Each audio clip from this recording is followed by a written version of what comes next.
What's up, everyone, and welcome to, I don't know if I should say Monday's edition of Reptile News, because I don't believe anybody is actually expecting me to make this. Now, it's no secret I've been away for a while, and I want to talk about a few things on this video today on this channel. One of those, well, there's a couple of news stories to talk about, but then at the end I want to get into an idea I have for the future of this channel and see what you guys think about it, so stay tuned. Now, we're going to start off today in Dew, Texas, where a man was bitten after finding a copperhead in his shoe.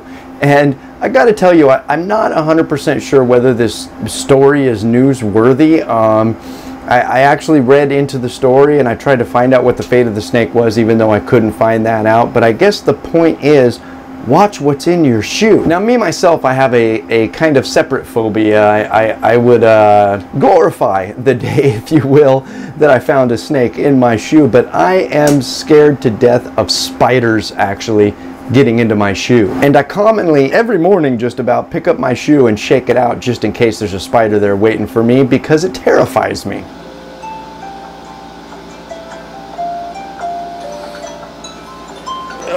Okay, I'm up. Get my shoes on. Wait a minute, what's in there?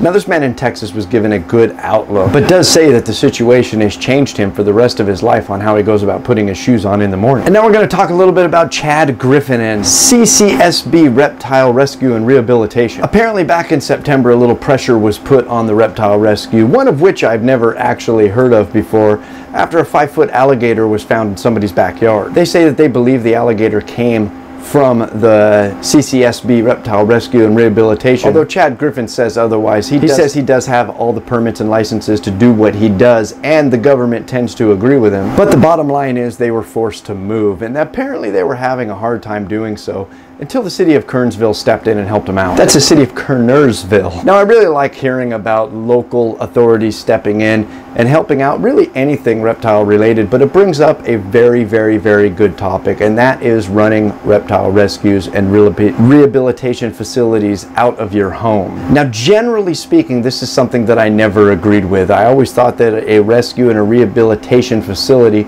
should be run out of the proper facilities, which most of them are going to be obviously commercial oriented. And this may be a very big surprise to a lot of people, but I do believe that most reptile rescues, while they may start with the best intentions, give a very black eye to the, I'm not going to say hobby, but to the idea of reptile rescues altogether, because of the way they're run out of just residential homes. And a lot of times the people we've seen in the past on this channel, we've talked about reptile rescues which have taken on way more than they can handle, and because of that the reptiles end up suffering. But in this particular case, to Chad Griffin, I say good on you, finally finding a place to run your reptile rescue and rehabilitation center. I'd love to really learn more about it if you're willing to share with us, although I highly doubt you're watching this video. And now that those two stories are out of the way, it gives us the meat and potatoes of today's video. Number one, I'm running without my little pop filter on my microphone, so let me know what you think about it, although I'll already have a clue because I have to edit this. I'm doing so because I've seen in the past where this big filter being here has been an obstruction to the attention of the video, and I believe without it, hopefully it works. It's going to work out fine. And which brings me on to my last subject of the day, the future of this channel. We've talked about this several times, but not necessarily in this much detail.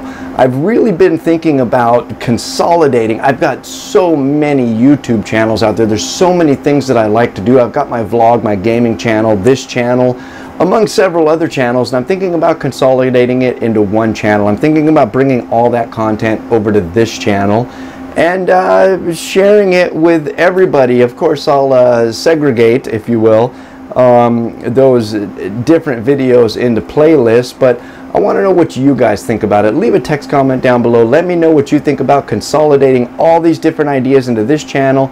There'll be reptile news, there'll be gaming, there'll be vlogs, there'll be tech reviews, other reviews, and just any video I can think of in my crazy head to make up, posted on this channel, separated by playlists, so you only have to watch what you really want to watch. Leave a comment down below and let me know what you think. And that, my friends, has been all your news for this Monday. If you'd like to read any more about any of these stories I talked about other than the last one, those links are always down in the description down below. And as always, if you're still watching now, you know what's going on in the reptile world. Be good to each other, and we'll see you Wednesday.